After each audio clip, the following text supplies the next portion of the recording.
வணக்கம். Big topic with Karthik Maikumar. Balochistan ரொம்ப நாட்களுக்கு அப்புறம் திரும்ப அந்த பேர் பயங்கர ட்ரெண்டிங்கில் ஓடிக்கிட்டு இருக்கல. பலூச்சிஸ்தானுக்கு சுதந்திரம் கிடச்சிருச்சுன்னு பல பேர் நம்ப ஆரம்பிச்சிருக்காங்க. ஆக்சுவலாக அவங்கள பொறுத்தவரைக்கும் எப்போ கிடச்சிருச்சு, அது இன்னும் பல பேர் அந்த நிதர்சனத்தை புரிஞ்சுக்கல. இதை பற்றி தான் முழுக்க பார்க்க போகிற நிகழ்ச்சிக்குள்ள போகலாம்.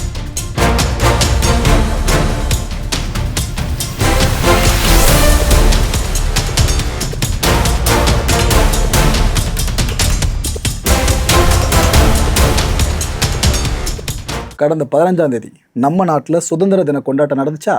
அதுக்கு முன்னாடி நாள், இட் மீன்ஸ் கடந்த 14ஆம் தேதி பாகிஸ்தானில் சுதந்திர தினத்தை அவங்க கொண்டாடினாங்க. இதுக்கெல்லாம் முன்னாடி பார்த்தீங்கன்னா கடந்த 11ஆம் தேதி பலூச்சிஸ்தான்லேயும் சுதந்திர தின விழா சார்ந்த எல்லா கொண்டாட்டங்களும் நடந்திருக்கு. தெரியுமா மக்களே? அங்கே நடந்திருக்கு. ப்ரோ, இந்த பலூச்சிஸ்தான் பாகிஸ்தானில் ஒரு பகுதி தானே, எப்படி இவங்க தனியாக கொண்டாட முடியும்னு கேட்டிங்கன்னா, பாகிஸ்தான் ஒரு பகுதியும் உலக மக்கள் பல பேர் நம்புகிறாங்க. ஆனால் பலூச்சிஸ்தான் மக்களை பொறுத்த வரைக்கும் நாங்கள் தனி நாடுங்க, பாகிஸ்தான் எங்களுக்கு விரோதின்னு அவங்க அந்த கண்ணோட்டத்தில் இன்னும் பார்த்துக்கிட்டு இருக்காங்க. ஆக்சுவலாக 1948 டைமில் இந்த சாவரின் நாம் லூஸ் பண்ணிட்டோம். பலூச்சிஸ்தானோட இறையாண்மை இருக்குல்ல, அது பறிக்கப்பட்டது. 47 ஆரம்பித்து 48 வரைக்கும் இந்த பறிப்பு நடந்திருக்கு. ஸோ கலத்தோட கான் அலி ஜின்னாவால் பிட்ரே பண்ணப்பட்டுட்டாரு. அதனால தான் இன்றைக்கி உலகம் முழுக்க பலூச்சிஸ்தானை தனி நாடாக அங்கீகரிக்க முடியலன்ற சிலத்தை அவங்க சொல்கிறாங்க பலூச்சிஸ்தான் மக்கள். அதுனா ப்ரோ 11ஆம் தேதி ஏதாவது இதில் லிங்க் இருக்குது அப்படின்னு கேட்டிங்கன்னா, ஒரு விஷயம் இருக்குது. அந்த பலூச்சிஸ்தான் மக்கள் சொல்கிறதே சொல்கிறேன். அதாவது பிரிட்டிஷ் ரூல் பண்ணாங்களா அந்த டைமில், நம்மளை பாகிஸ்தானை எல்லாத்தையும் சேர்த்து ரூல் பண்ணிட்டு இருந்தாங்களா அந்த டைமில் அந்த களத்து இருக்குது பாருங்கள், இந்த கிங்டம் அண்ட் பிரிட்டிஷ் கூட சேர்ந்து ஒரு ட்ரீட்டியை சைன் பண்ணியிருக்காங்க. களத்தினா குழம்பிடாதீங்க, பலூச்சிஸ்தான் நிலப்பரப்பு இருக்குல்ல, அதை சார்ந்து இன்னும் கூடுதலாக நிலப்பரப்புகள் எல்லாமே சேர்த்தது தான். 1947 ஆகஸ்ட் 11 அப்போது கலத் அண்ட் முஸ்லீம் லீக் ரெக்கக்னைஸ் பண்ணிட்டாங்க. இட் மீன்ஸ் கலத் இண்டிபெண்டன்ஸ், அதாவது பலூச்சிஸ்தான் சுதந்திரத்தை அப்போயே அவங்க முடிவு பண்ணிட்டாங்க, டிக்ளேர் பண்ணிட்டாங்க 11ஆம் தேதி. ஆக்சுவலாக இதே நாளில் ஃப்ளாகை அவங்க ஏற்றிட்டாங்க. பாகிஸ்தானோட தேசிய கொடி இல்லைங்க, பலூச்சிஸ்தானுக்கான தேசிய கொடியை அவங்க ஏற்றிட்டாங்க அதே நாளில். இந்த கான் ரூலர் இருக்கார்ல, இவரோட ரிலேஷன்ஷிப் அப்படின்றது அந்த டைமில் இந்தியா கூடயும் இருந்திருக்கு, பாகிஸ்தான் கூடயும் இருந்திருக்குன்னு பிரித்து சொல்கிறாங்க. பாகிஸ்தான் இந்தியாவோட தொடர்புன்ற விஷயத்தை பற்றி நான் சொல்லலைங்க. ஒரு நாடு மற்ற நாடுகள் கூட தொடர்பு பட்டிருந்தா எப்படி சொல்லுவோம், அது போல் இவங்க டேர்ம் பண்ணியிருக்காங்க. ஸோ எதுக்கு ஆகஸ்ட் 11 அந்த டேட்டை சொல்கிறாங்க இப்போ புரிஞ்சிச்சா அவங்களுக்கு? ரைட்டு. இந்த பலூச் லீடர்ஸ் இருக்காங்கல்ல, இவங்க இந்த ஆகஸ்ட் 11 அப்போ என்னென்னு திரும்ப சொன்னாங்க, பலூச்சிஸ்தான் எப்போவுமே ஒரு ப்ராவின்ஸ் கிடையாதுங்க பாகிஸ்தானுக்கு, அது எங்களுக்கான ஒரு தனி நாடு, அதில் மாற்ற கருத்து எங்களுக்கு இல்லை. நாங்கள் இப்போ வரைக்கும் உலகத்துக்கிட்ட கேட்டுட்டு இருக்கிறது, அதிகாரப்பூர்வமாக ரெக்கக்னைஸ் பண்ணுங்களேன், பலூச்சிஸ்தான் ஒரு தனி நாடுன்னு ரெக்கக்னைஸ் பண்ணி தொலைங்களேன். ஏன்னா இது வரைக்கும் நாங்கள் இங்கே இருக்க மக்கள் நலன் சார்ந்தும் இங்கே இருக்க நிலத்தை பாதுகாக்கிறதுக்கு அவ்வளோ போராடிக்கிட்டு இருக்கோம். பாகிஸ்தான் எங்ககிட்ட இருக்க வளங்களை சுரண்டிக்கிட்டு இருக்கு, எங்கள் மக்களோட உழைப்புகளை உறிஞ்சிக்கிட்டு இருக்கு, எங்களுக்கு எதனால் அடக்குமுறைகளை கட்டவிழ்த்து விட்டுட்டு இருக்காங்க. இதை நாங்கள் பலமுறை உலகத்துக்கு கூக்குரலிட்டு சொல்லிட்டோம். இன்னும் உலக நாடுகள் எங்களை அங்கீகரிக்காமல் இருக்கீங்க, ப்ளீஸ் அங்கீகரிங்க. கூடிய சீக்கிரமே எங்கள் நாட்டுக்குன்னு தனி கரன்சி, தனி பாஸ்போர்ட், இது எல்லாத்தையும் கொண்டு வர போகிறோம். அவ்வளோ ஏன் தூதரகங்களை ஓப்பன் பண்ண கூட நாங்கள் ரெடியாக இருக்கோம். பாருங்கள், கொஞ்சம் நாட்களுக்குள்ளே நாங்கள் இதெல்லாம் பண்ண போகிறோன்னு சொல்லியிருக்காங்க. கிட்டத்தட்ட இலங்கை யுத்தம் இருக்குல்ல, உள்நாட்டு யுத்தம், அதை அப்படியே நினைவுபடுத்துகிற மாதிரி இருக்குல்ல. Okay right. இப்போ இந்த பலூச் என்ன பண்ணுறாங்கன்னா, இராணுவத்தை திரட்டிக்கிட்டு இருக்காங்களாமா. எத்தனை பேர் நினைக்கிறீங்க? 5 லட்சம் வீரர்களை கொண்ட ஒரு மிகப்பெரிய இராணுவம் பலூச்சிஸ்தான் வசம் இருக்கிறதா சொல்கிறாங்க.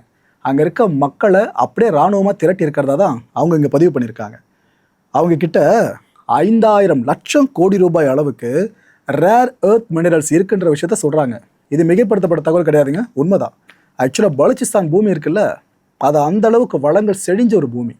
இதுக்காக தான் சைனாலேருந்து அவ்வளோ பேரை வந்து இங்கே வேலையை பார்க்குறாங்க. என்ன வேலையை? எப்படியாச்சும் இந்த ரேர் எர்த் மெட்டீரியல்ஸை தோண்டி எடுத்துகிட்டு போயிடணுன்னு. இன்னொரு பக்கம் அமெரிக்கா வேறு பாகிஸ்தான் கவர்மெண்ட் கூட ரொம்ப நெருக்கமாக இருக்குது பாருங்கள். இதுக்காக தான் பாகிஸ்தான் பண்ணுற எல்லா குடும்பங்களுக்கும் அமெரிக்கா ஒரு பக்கம் சப்போர்ட் பண்ணனா காரணம் இந்த வளத்தை அவங்க எடுத்துகிட்டு போகிறதுக்கு தான். ஸோ சைனாவை சேர்ந்தவங்களும் அமெரிக்காவை சேர்ந்தவங்களும் இங்கே வந்து எல்லா வளத்தையும் எடுத்துகிட்டு போக நாங்கள் விட மாட்டோன்னு இந்த மக்கள் தெளிவாக நிற்கிறாங்க. ஏன்னா எண்டாவது டே அந்த பலூச்சிஸ்தான் மக்களோட வளம் எல்லாமே அது யாரோ ஒருத்தர் வந்து ஆட்டையை போடுறாங்க, அதுக்கு பாகிஸ்தான் அரசே கேட்டை திறந்து விடுதுன்னா இந்த மக்கள் எல்லாத்தையும் பார்த்துட்டு சும்மாவாக இருப்பாங்க. பாகிஸ்தான் கவர்மெண்ட் என்ன தெரியுமா பண்ணிச்சாமா, ஆகஸ்ட் 11 அப்போ mobile service and internet service இது எல்லாத்தையும் துண்டிச்சிட்டாங்களாம் அந்த ஒரு நாளில். இது என்ன தெரியுமா காரணம் சொல்கிறாங்க அவங்க இந்த மக்கள்? இல்லைங்க, இங்கே வந்து நாங்கள் கொண்டாடுறோம்ல சுதந்திர தினத்தை, இந்த கொண்டாட்ட காட்சிகள் வீடியோஸாகவும் ஃபோட்டோஸாகவும் வெளியே வரும், நாங்கள் அப்லோட் பண்ணுவோம். அது உலகம் முழுக்க சர்க்குலேட் ஆச்சுனாக்கா பாகிஸ்தானுக்கு அசிங்கமாக போயிடும். இது என்ன ஒரு நாட்டுக்குள்ளே இருந்து இன்னொரு நாடுன்னு பேசுகிறாங்கன்னு இப்படி அவங்க ஃபுல்லாக ப்ரொபகண்டாவாக மாறிடும்ன்ட்டு இந்த பயத்தில் அவங்க எல்லா சேவையும் துண்டிச்சு வச்சதா அந்த மக்கள் சொல்கிறாங்க. பலூச்சிஸ்தான் மக்கள் பாகிஸ்தான் கவர்மெண்ட் மேலே எவ்வளோ கடுப்பில் இருக்காங்க தெரியுதா மக்களே? இந்த மக்கள்லாம் பிஎல்ஏ, பலுச்சிஸ்தான் லிபரேஷன் ஆர்மி. இவங்க இப்போ என்ன நம்ம சொல்லியிருக்காங்க, இந்த பாகிஸ்தான் பாதுகாப்பு படையை சேர்ந்தவங்க இருக்காங்களே, அவங்களுக்கு எதிராக எங்களோட கேம்பெயின் இன்னும் பெருசாக போயிட்டுருக்கு. ரொம்ப இன்டென்ஸாக நாங்கள் அவங்கள அடிச்சுக்கிட்டு இருக்கோம். உதாரணத்துக்கு கடந்த 8 நாட்களில் மட்டுமே 22 தாக்குதல்களை பண்ணியிருக்கிறத லிஸ்ட்டு போடுறாங்க. அதுவும் பாகிஸ்தான் நாட்டை சேர்ந்த, இவங்களை பொறுத்தவரைக்கும் பாகிஸ்தான் தனிநாடு, பாகிஸ்தான் நாட்டை சேர்ந்த 26 பாகிஸ்தானி செக்யூரிட்டி பர்சனல்ஸை நாங்கள் கொண்டுட்டோம். 26 பேர் கொண்டு இருக்கோம். இதுக்கு எதுவும் நாங்கள் காட்டு மிராண்டிகள் அதுமாரி எங்களுக்கு பாடம் கற்பிக்காதீங்க. எங்கள் மக்களை அவங்க எவ்வளோ டார்ச்சர் பண்ணிகிட்டு இருக்காங்க, இங்கே எவ்வளோ வளங்களை சுரண்டிக்கிட்டு இருக்காங்க. எங்கள் வளத்தை பாதுகாக்கும் போது அதை எதிர்த்து வர்றவங்க ஒன்று நாங்கள் அவங்கள கொண்டுடணும், இல்லைன்னா அவங்க எங்களை கொண்டுருவாங்க. ஸோ அதனால தான் நாங்கள் கொண்டு இருக்கோம். இந்த பலுச்சிஸ்தான் மக்களாகிய எல்லாருக்கும் சுதந்திர தின நல்வாழ்த்துக்களை பதிவு பண்ணிக்கிறோன்னு பிஎல்ஏ சொல்லியிருக்காங்க. இதே மாதிரி இந்தியாவுக்கு சுதந்திர தின வாழ்த்துக்களையும் அவங்க பதிவு பண்ணியிருக்காங்க. ஆனால் பாகிஸ்தானுக்கு ஒரு வார்த்தை விஷ் பண்ணி போடவே இல்லை. அவங்க கடந்த 14 என்ன தெரியுமா ஆச்சு, என்ன நாள், பாகிஸ்தானோட சுதந்திர தினம். அன்னைக்கு என்ன ஆச்சுன்னா, மிர் ஜியாலுவா லாங்கோ, இவர் இந்த பலுச்சிஸ்தானோட ஹோம் மினிஸ்டருங்க. இவர் என்ன பண்ணிட்டு இருந்திருக்காப்புல, ஒரு ஈவெண்ட்டை முடிச்சுட்டு, எங்கள் காலத்தில் நடக்குது, ஒரு ஈவெண்ட்டை முடிச்சுட்டு அங்கேருந்து திரும்பி வந்துட்டு இருக்காப்புல வாகனத்தில். அதான் மினிஸ்ட்ரு கான்வாயில் இருக்கும்ல, கான்வாயில் வந்துட்டு இருக்கும்போது திடீர்னு ஆம்புஷ் அட்டாக் ஒன்று நடக்குது. ஃபுல்லாக நிறைய பேர் சுற்று போட்டு சுட ஆரம்பிச்சிட்டாங்க இவரோட கான்வாயை நோக்கி. இதில் அதிர்ஷ்டம் இருந்திருக்கு, அவருக்கு உயிர் பழிச்சிட்டாருங்க. உடம்புல எந்த காயமும் இல்லை, உயிர் பழிச்சிட்டாரு. மினிஸ்டர் அங்கே காப்பாற்றப்பட்டிருக்காரு அப்படின்னா அங்கே ஒரு பாதுகாப்பு கொடுத்தவங்க நிலைமை கொஞ்சம் நம்ம யோசிச்சு பார்க்கணும்ல. இந்த பாதுகாப்பு அதிகாரிகள் கிட்டத்தட்ட 6 பேருக்கு உடம்புல பலத்த காயம் ஏற்பட்டுருச்சு. அதுவும் மாறி மாறி ஃபயரிங் நடந்திருக்குன்னு யோசிச்சு பாருங்க, எவ்வளோ மோசமான காயங்களாக இருக்கும்னு. இந்த பலுச்சிஸ்தான் மக்கள் என்ன தெரியுமா சொல்கிறாங்க, ஏங்க அந்த மினிஸ்டர் டார்கெட் பண்ணது எங்கள் மக்கள் தான், அது காரணம் இருக்குது. இவங்கெல்லாம் காசுக்காக என்ன வேணாலும் பண்ணுறவங்க, ஊழல் லஞ்சத்தில் ஊர்ன பெருச்சாளிங்க, இவங்க இருக்கக்கூடாதுங்க, இங்கே எங்களை அவங்க நிர்வகிக்கக்கூடாது, இதுக்காக நாங்கள் அதை அட்டாக் பண்ணோன்னு அந்த மக்களே வாக்குமூலம் கொடுக்குறாங்க. ஒரு மினிஸ்டர் அவங்க எப்படி பார்க்குறாங்க தெரியுதா மக்கள்.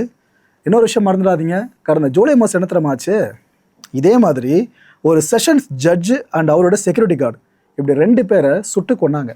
இதே பலுச்சிஸ்தான் போராளிகள் இருக்காங்களே, இவங்க பண்ணியிருந்த வேலை இது. அதோட நீட்சியாக தான் மினிஸ்டரை டார்கெட் பண்ணாங்க. அவர் மிஸ் ஆகிட்டு இருக்கார். இப்போது ஏதோ துரந்தர் படம் பார்க்குற மாதிரி இருக்குல்ல, லிட்ரலா. ஓகே, இப்போ ஒரு அதிர்ச்சிகரமான தகவலை வெளியே வந்திருக்கு. அது என்ன தெரியுமா, பலுச்சிஸ்தான் போராளிகளை பாகிஸ்தான் இராணுவத்தால் எதுவுமே பண்ண முடியல. அது கிளியர் கட்டாக புரிஞ்சிருச்சா? ஏன்னா அவங்க எதனா பண்ண போனால் ரயில் அது இதுன்னு கடத்திடுறாங்க. ஒட்டுமொத்தமாக அதில் இருக்க செக்யூரிட்டி ஆஃபிஷியல்ஸ் மக்களோடவே கடத்திடுறாங்க பலுச்சிஸ்தானை சேர்ந்தவங்க. இதனால் என்ன பண்ணுறதே தெரியல பாகிஸ்தான் இராணுவத்துக்கு. பாகிஸ்தான் இராணுவம் இப்போ என்ன பண்ணியிருக்காமா, இந்த பலுச்சிஸ்தான் போராளிகளை சமாளிக்கிறதுக்காக ஆப்கான் லஷ்கர்ஸ்னு ஒரு குரூப்பே உருவாக்கியிருக்காங்களாமா. இந்த குரூப்பில் யாராக இருக்கா தெரியுமா, பாகிஸ்தான் இராணுவத்தில் இதுக்கு முன்னாடி சர்வீஸ் பண்ணியிருப்பாங்களே அந்த மிலிட்ரி பர்சனல், அவங்கள வச்சு ஒரு டீமை ஃபார்ம் பண்ணியிருக்காங்களாங்க. மறந்துடாதீங்க, பெஹல்காமில் அட்டாக் பண்ண ஞாபகம் இருக்கா, அந்த உச்சகட்ட கோழத்தனமான ஒரு தாக்குதல் பாகிஸ்தான் நெறிகளால் பண்ணப்பட்ட விஷயம். அதில் கூட பாகிஸ்தான் இராணுவத்துக்கு இதுக்கு முன்னாடி சர்வீஸ் பண்ணியிருப்பான் பார்த்தீங்களா, அவனெல்லாம் அந்த டீமில் வச்சு தான் இந்த வேலையை பண்ணியிருந்தாங்க. கேட்டால் எங்களுக்கு அதுக்கு சம்மந்தம் இல்லைன்னு வாய் கூசாமல் போய் சொல்லும் பாகிஸ்தான். ஸோ ராணுவத்தை சேர்ந்த முன்னாள் சோல்ஜர்ஸை எப்பவுமே பாகிஸ்தான் இது போல் ரெக்ரூட் பண்ணுவாங்களே, அதை போல் இந்த வேலைக்கும் பண்ணியிருக்காங்களாமா. இவங்க ஆப்ரேஷனை லான்ச் பண்ணிட்டாங்க. இந்த பலுச்சிஸ்தான் போராளிகள் இருக்காங்களே, அவங்களுக்கு எதிராக ஆப்ரேஷன்ஸை லான்ச் பண்ணியிருக்காங்க. அவங்களுக்கு என்ன தெரியுமா பேர், இப்போது டெத் ஸ்குவாட். பாகிஸ்தானில் உருவாக்கியிருக்காங்களே அந்த கவர்மெண்ட்டை சேர்ந்து, இதுக்கு பேர் டெத் ஸ்குவாடு. ஆனால் பலுச்சிஸ்தான் போராளிகளை இவங்க எதிர்க்கிறாங்கன்னா உண்மையிலே டெத் ஸ்குவாட் தான் சொல்லணும். இவங்களால மற்றவங்க உயிர் போக போகிறதில்ல, பலுச்சிஸ்தான் போராளிகளால் தான் இவங்க உயிர் போகிற வாய்ப்புகள் அதிகம். ஏன்னா பலுச்சிஸ்தான் போராளிகளை பொறுத்த வரைக்கும் கொரில்லா தாக்குதல்களை கை தேர்ந்தவளாக இருக்காங்க. அவங்களால சீக்கிரம் தாக்குதலை அடித்து பீட் பண்ண முடியல. பாப்பா என்ன போகுதுன்னு சொல்லிட்டு பாகிஸ்தான் செக்யூரிட்டி ஃபோர்ஸஸ் இருக்குல்ல, அவங்களுக்கு பதிலாக தான் இந்த டெத் ஸ்குவாட் களமிறங்குது. இப்போ இந்த தகவல் வெளியாக இருக்குல்ல, இது இன்னும் கொஞ்ச நாள் பலுச்சிஸ்தான் மக்களே சொல்ல ஆரம்பிப்பாங்க இந்த தகவல் எந்தளவுக்கு உண்மைத்தன்மை இருக்குது இல்லைன்னு சொல்லிட்டு. அதுவரை கொஞ்சம் வெயிட் பண்ணி பார்ப்போம். அண்ட் பிக்கஸ்ட் கொஸ்டின் இப்போ என்ன தெரியுமா, உண்மையிலேயே பலுச்சிஸ்தானை இப்போ யார் கட்டுப்படுத்தி ஆண்டுகிட்டு இருக்கிறது? ஒன்று அந்த ப்ரொவின்ஷியல் கவர்மெண்ட்டா, இல்லைனா பாகிஸ்தான் கவர்மெண்ட்டா டைரெக்டாக அவங்களே ஆடுறாங்களா, அப்படி இல்லைனா மிலிட்ரி ஆண்டுகிட்டு இருக்கான் பாகிஸ்தான் மிலிட்ரி, அப்படி அதுவும் இல்லைனா பாகிஸ்தான் மிலிட்ரி இப்போ உருவாக்கியிருக்கு பார்த்தீங்களா ஒரு ஷேடோ ஃபார்மு, அவங்க வேலையை பார்த்துட்டு இருக்காங்களா, அவங்க இந்த கண்ட்ரோல் எடுக்கிறத நோக்கி போயிட்டு இருக்காங்களா, இல்லை கண்ட்ரோல் எடுத்துட்டாங்களா? இத்தனை கேள்விகள் அந்த பலுச்சிஸ்தான் அப்படின்னு ஒரு நிலத்தை சுற்றி மட்டும் எழுந்துக்கிட்டு இருக்கு. அண்ட் இதுக்கு மத்தியில் நாம் சுதந்திர தினத்தை கொண்டாடணும் பார்த்தீங்களா, அந்த கொண்டாடத்தில் நாங்களே இணைஞ்சிக்கிறோன்ற வகையில் பலுச்சிஸ்தானை சேர்ந்த ஒரு 14 வயசு சின்ன பொண்ணுங்க அவங்க ஒரு வீடியோ பேசி வெளியிட்டிருக்காங்க. இது போல் இங்கே பாகிஸ்தான் கவர்மெண்ட்டை சேர்ந்தவங்க எங்களுக்கு எதிராக அவ்வளோ அடக்குமுறை நிகழ்த்துறாங்க, எங்களுக்கு தாய் வீடு இந்தியா தான்ற விஷயத்த அவங்க சொல்கிறாங்க. அது மட்டும் இல்லை, பிரதமர் மோடி அவர்கள்கிட்ட நாங்கள் எதிர்பார்க்குற ஒரு விஷயம், ஐக்கிய நாடுகள் சபையில் அவர் எங்களுக்காக குரல் கொடுக்கணுங்கன்னு நம்ம பிரைம் மினிஸ்டர் மோடி அவர்களை இவங்களோட பிரைம் மினிஸ்டர் லிட்டரில் அவங்க பார்த்துட்டு இருக்காங்க. அது அவங்க வார்த்தைகளும் தெரியுது. அது மட்டும் இல்லை, ஆகஸ்ட் 14 இருக்குல்ல, பாகிஸ்தானோட சுதந்திர தினம், அந்த நாளை கருப்பு தினமாக பலுச்சிஸ்தான் மக்கள் அனுசரிச்சிருக்காங்க. இவ்வளோ விஷயங்கள் நடந்துட்டுருக்கு. Hello everyone, my name is Farah Baluch, and today on the occasion of Independence Day of India, I wish each and every Indian citizen living inside India or living abroad, and especially to Sir Narendra Modi ji, a very happy Independence Day. My age is only 14 years, and I request to the government of India and especially to Sir Modi ji, please be our voice and help us, the people of Balochistan. From last 75 years, we Baloch people are facing genocide by Pakistani army and by its government. We Baloch people want to live freely and without any scare in our country, Balochistan. I hope PM Modi will be our voice in United Nations. And once again, happy Independence Day to Indian citizen. Thanks.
மக்களை இந்த கான்டென்ட்டை பொறுத்தவரைக்கும் நாமெல்லாம் சிந்திக்க வேண்டியது ஒரே ஒரு விஷயம்தான்.